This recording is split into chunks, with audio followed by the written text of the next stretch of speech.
Hello दोस्तों, कैसे हैं आप सब। उम्मीद है आप सब ठीक ही होंगे। एक बार फिर से आप सबका स्वागत है हमारे यूट्यूब चैनल में।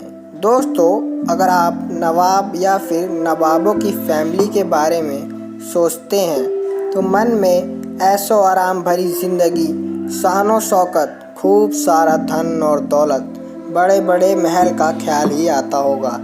लेकिन अगर हम आपसे कहें कि नवाब की फैमिली के पास अपने आखिरी समय में खाना खाने के भी पैसे नहीं थे, तो आप बिल्कुल भी विश्वास नहीं करेंगे। आज हम आपको एक ऐसे ही नवाब फैमिली के बारे में बताएंगे जो एक खंडर और जर्जर हो चुके महल में रहते थे। और ये महल और कहीं नहीं, हमारे देश की राजधानी दिल्ली में ही स्थित है। उस महल का नाम है मालचा महल, जहां इस नवाब की फैमिली यानी बेगम विलायत महल और बेटे प्रिंस अली रज़ा और बेटी सकीना महल ने अपना आखिरी समय बहुत ही कठिनाइयों में बिताया। मालचा महल को फिरोज शाह तुगलक ने 13वीं शताब्दी में बनवाया था। जब नवाब शिकार करने आते थे तो इसी महल में रुकते थे। दिल्ली में रायसीना हिल्स के पास ही चाणक्यपुरी एरिया में मालचा महल आज भी स्थित है। अवध के आखिरी नवाब वाजिद अली शाह को जब 1856 में अंग्रेज़ों ने सत्ता से बेदखल कर दिया, तब उनको कलकत्ता जेल में डाल दिया गया, जहां उन्होंने अपने जीवन के आखिरी 26 साल गुजारे। जब 1947 में भारत को आज़ादी मिली, तब तक वाजिद अली शाह का खानदान इधर उधर बिखर चुका था, पर कई लोग क्लेम कर रहे थे कि वो नवाब के खानदान के हैं।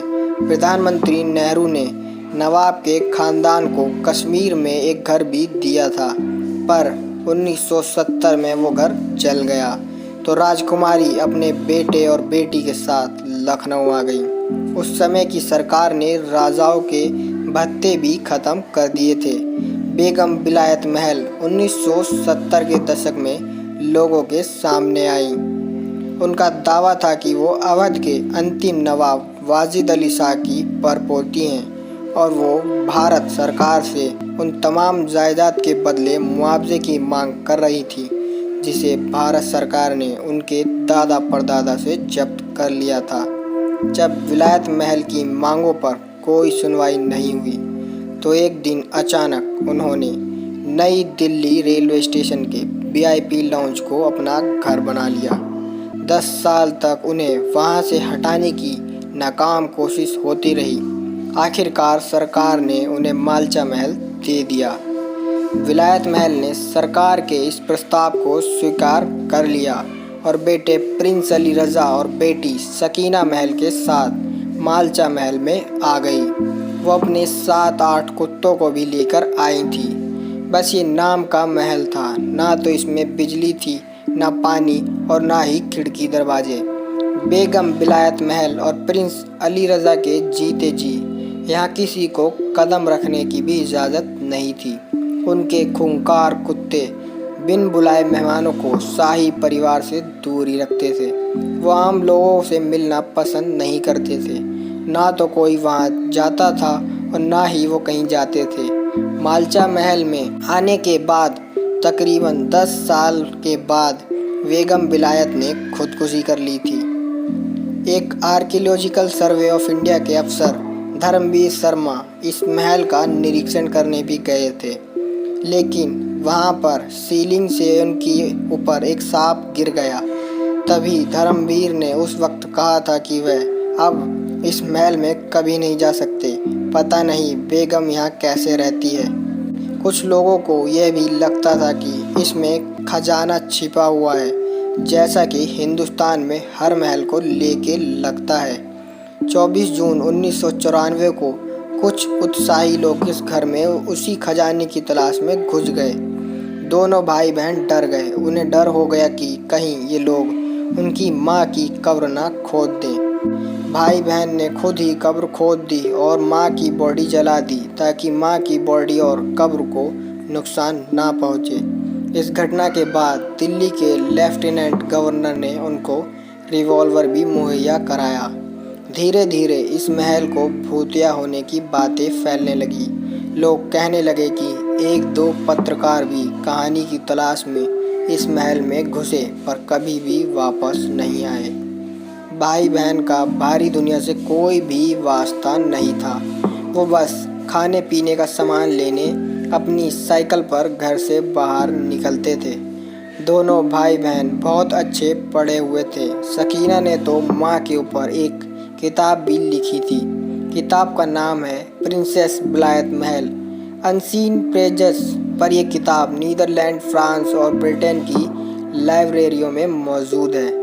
बीबीसी के रिपोर्टर एलेक्स नीनियन को राजकुमार ने इंटरव्यू दिया था, जिसमें कहा था कि उनको विश्वास है कि वो अपनी बहन से पहले मरेंगे।